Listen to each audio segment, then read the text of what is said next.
ETF index mutual funds నేర్చుకుని stock మార్కెట్లో రాణించాలనుకుంటున్నారా? వెంటనే ఈ నెంబర్కి కాల్ చేయండి.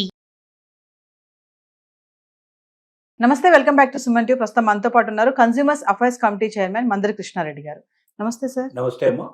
సార్, అమెరికాలో ఉన్నటువంటి ఎన్ఆర్ఐస్ ఎవరైతే ఉంటున్నారో వాళ్ళకి ఈ ఉద్యోగ విషయాలలో డిస్క్రిమినేషన్ అనేది బాగా చూపిస్తున్నారని చెప్పేసి ఒక ఉదంతం అయితే నడుస్తుంది. ఒకసారి దాని గురించి మాట్లాడుకుంటే సార్. ట్రంప్ అధికారంలోకి వచ్చిన తర్వాత అమెరికన్స్కు మాత్రమే అవకాశాలు కల్పించాలి, ఇతర దేశాల నుంచి ఇక్కడికి వచ్చినటువంటి ఎన్ఆర్ఐస్ ఎవరుతున్నారో వీలైనంత వరకు వెనక్కు పంపించాలి, ఎవరైతే డబ్బు బాగా ఉందో లేదా వాళ్ళ దేశం నుంచి డబ్బు తీసుకొచ్చి ఇక్కడ ఖర్చు పెట్టగలుగుతారో అలాంటి వాళ్ళకి అవకాశాలు కల్పించాలి తప్ప ఇక్కడున్న డబ్బుని తీసుకొని పోయేటువంటి వాళ్ళని మనం వీలైనంత తొందరగా వదిలించుకోవడానికి ప్రయత్నం చేయడం మంచిదనేటువంటి దృక్పథంతో ఎప్పుడైతే ప్రెసిడెంట్ అలాంటి ఆలోచనతో ఉన్నాడో ప్రజలు కూడా, అంటే అక్కడ అమెరికన్స్ ఎవరైతే ట్రూ అమెరికన్స్ ఉన్నారో వాళ్ళు కూడా ప్రెసిడెంట్ ఆలోచనలకు అనుగుణంగా వెళ్ళేవాడు కొందరు ఉన్నారు. ఇప్పుడు ఎవరు లేకపోతే తను గెలిచేవాడు కాదు కదా. ఆ భావాలు ప్రజల్లో ఉండబట్టే అలాంటి భావాలు ఉండేటువంటి ప్రజల ఆలోచననే తను తీసుకొని దాన్ని ఇంకా కొంచెం బాగా ఎక్స్పోర్ట్ చేసేసి దాని బేస్ మీదనే అతను ఎలక్షన్లో గెలిచాడు. అంటే ప్రజల్లో కొంతమంది దాన్ని తీవ్రంగా ఖచ్చితంగా కావాలని కోరుకుంటున్నారు. సో ఎప్పుడైతే అమెరికన్ ప్రెసిడెంట్ ప్రతిరోజు దాని మీదనే డిస్కషన్ చేయడం, ఆ రకంగా కొన్ని వీసాలు రద్దు చేయడం, కొంతమందిని గతంలో ఉన్న చట్టాలని మార్చడం, ఒక రకంగా భారతదేశం నుంచి కానీ ఇతర దేశాల నుంచి కానీ అమెరికాకు రావాలనుకుంటున్న వాళ్ళను వీలైనంతవరకు ఆపడానికి ప్రయత్నం చేయడం, ఇట్లాంటివన్నీ జరుగుతున్నప్పుడు మా ప్రెసిడెంటే మాకు అవకాశం కల్పిస్తున్నప్పుడు మేమెందుకు వీళ్ళని సహించాలి? ఆల్రెడీ పనిచేస్తున్న వాళ్ళ మీద కూడా సూటిపోటి మాటలతో రకరకాల పద్ధతులతో వాళ్ళని అవమానించేందుకు ప్రయత్నం జరుగుతుంది.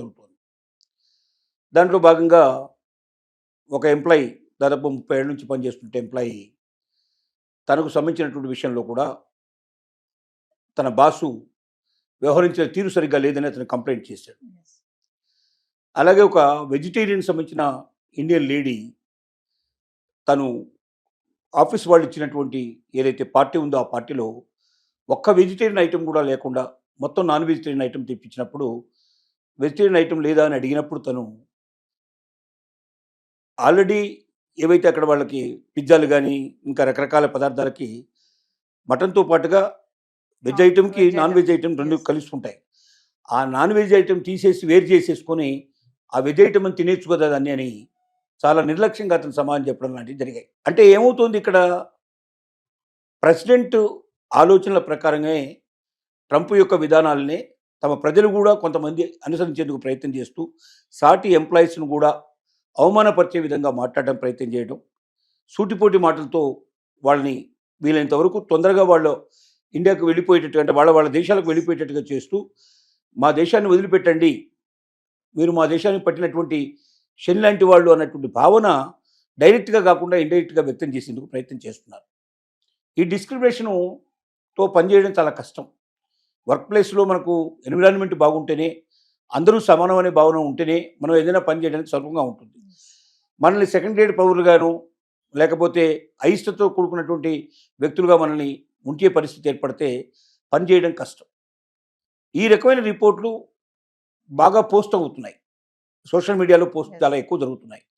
అంటే ఎక్కువ మంది ఇంతకుముందు చెప్పుకునేవాళ్ళు కాదు, ఇప్పుడు చెప్పుకుంటున్నారా, లేకపోతే ఈ మధ్యనే ఇవి ఎక్కువైనాయా అనేది కూడా రెండోది ఆలోచించాల్సిన విషయం.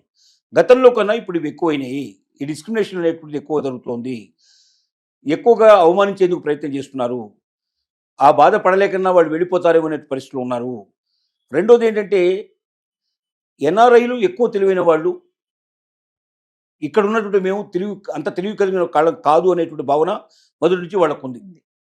అందుకే వాళ్ళని అంతంత డబ్బులు పెట్టి ఇక్కడ తెస్తున్నారు, వాళ్ళని ఇన్వైట్ చేస్తున్నారు, వాళ్ళకి పెద్దపీట వేస్తున్నారు, పెద్ద పెద్ద ఉద్యోగాలు ఇస్తున్నారు. ముఖ్యంగా హెడ్ ఆఫ్ ది డిపార్ట్మెంట్స్ అనే వాళ్ళే ఎక్కువగా మంచి స్థానాలకు, ఉన్నత స్థానాలకు వాళ్ళు చేరుతున్నారంటే మన దగ్గర అంత శక్తి సామర్థ్యాలు లేవు అనేటువంటి ఒక రకమైన భావన వాళ్ళలో ఉంది. అది వివక్ష.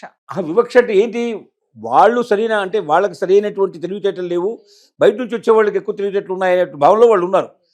కానీ అది వాళ్ళకి సహించలేని విషయం. మేము అమెరికన్స్ని మా దేశానికి వచ్చి మా ఉప్పు తింటూ మా డబ్బులు తీసుకుంటూ మాకు లొంగి ఉండాలి, కానీ మాకన్నా గొప్పవాళ్ళు ఎలా అవుతారు, మాకన్నా మంచి పొజిషన్లకు ఎలా వస్తారు, మమ్మల్ని వాళ్ళు అధికారులుగా ఉండి మేము వాళ్ళ కింద పనిచేసే పరిస్థితి ఏమిటి అనేది ఉంది. అంటే ఒకవైపున ఆ తెలివితేటలు లేవు, కానీ రెండో వైపున దీన్ని సహించేటువంటి శక్తి కూడా లేదు. లేదు. ఇప్పటిదాకా ఎందుకు వాళ్ళు సహించారు అంటే దానికి తగినటువంటి ఎన్విరాన్మెంట్ రాలేదు. ఇప్పుడు ఆ ఎన్విరాన్మెంట్ వచ్చింది.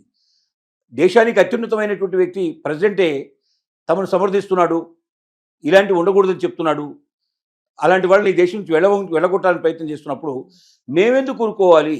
ఇప్పుడు మాకు మంచి అవకాశం వచ్చింది కదా, వీళ్ళని వీళ్ళంత తొందరగా అవమానపరిచి వీళ్ళ దేశానికి పంపించేస్తే ఇంకా మనం ఎక్కువగా స్వేచ్ఛగా ఉండొచ్చు కదా అనేటువంటి ఒక తత్వానికి, ఒక పరిస్థితికి వచ్చినట్టుగా ఈ మధ్య సంఘటనలు ఒకదానికొకటి తోడవుతూ కనబడుతున్నాయి. సో మామూలుగా చూసుకుంటే ఎన్ఆర్ఐస్ అంటే ఆల్రెడీ అక్కడ సెటిల్ అయిపోయి పెద్ద పెద్ద పొజిషన్లో ఉన్న వాళ్ళు ఉంటారు కదా, మరి ఇలాంటి డిస్క్రిమినేషన్ వస్తున్న టైంలో వాళ్ళ జాబ్స్ కూడా పోయే ఛాన్సెస్ ఎంతవరకు ఉండొచ్చు అంటారు? జాబ్స్ ఎవరికి పోతాయో ఇప్పుడు చెప్పేటట్టు పొజిషన్ లేదు. ఎందుకంటే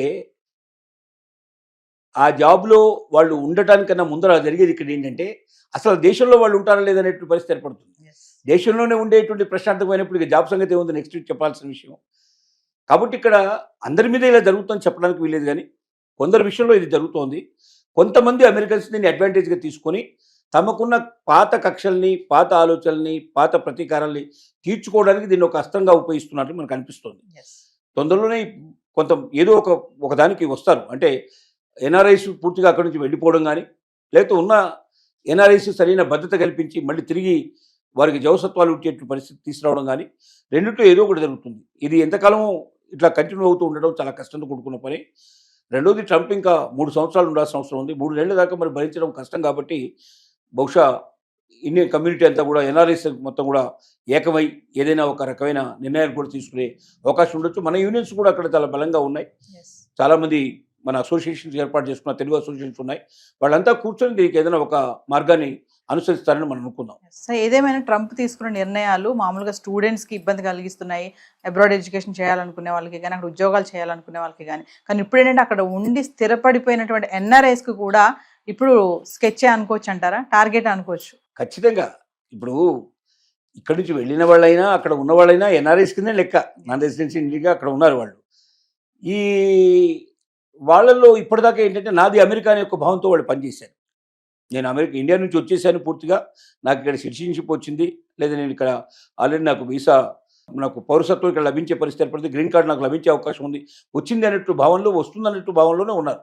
కాబట్టి అమెరికాకు ఎంత విలువ ఇవ్వాలో, అమెరికా చట్టాలకు ఎంత ఇవ్వాలో ఇస్తూ తను కూడా అమెరికాలో ఒక భాగంగా భావించి మన వాళ్ళు పనిచేస్తున్నారు. కానీ ఇలాంటి వివక్షత చూపించడం ఎక్కువైపోతే ఏమవుతుందంటే పనిచేయడంలో ఇబ్బంది ఏర్పడుతుంది. ఒక రకంగా అమెరికా మీద అసహ్యం పరిస్థితి ఉండి వీళ్ళంతవరకు అమెరికాను వదిలించుకుని బయటికి రావాలనే ప్రయత్నం కూడా జరగడానికి ఆస్కారం ఉంది. ఇప్పటికే చాలా వలసలు ప్రారంభమైనాయి, రివర్స్ వలసలు. అంటే ఇంతకుముందు అమెరికాకు వెళ్ళేటువంటి వలసలు పెరిగి ఉండేవి, ఇప్పుడు అమెరికా నుంచి ఇండియాకు తిరిగి వచ్చేటువంటి పెరుగుతున్నాయి, రోజులకు పెరుగుతున్నాయి. ఇది ఇంకా ఎక్కువ అవుతే ఇంకా పెరుగుదల జరుగుతుంది. Thank you.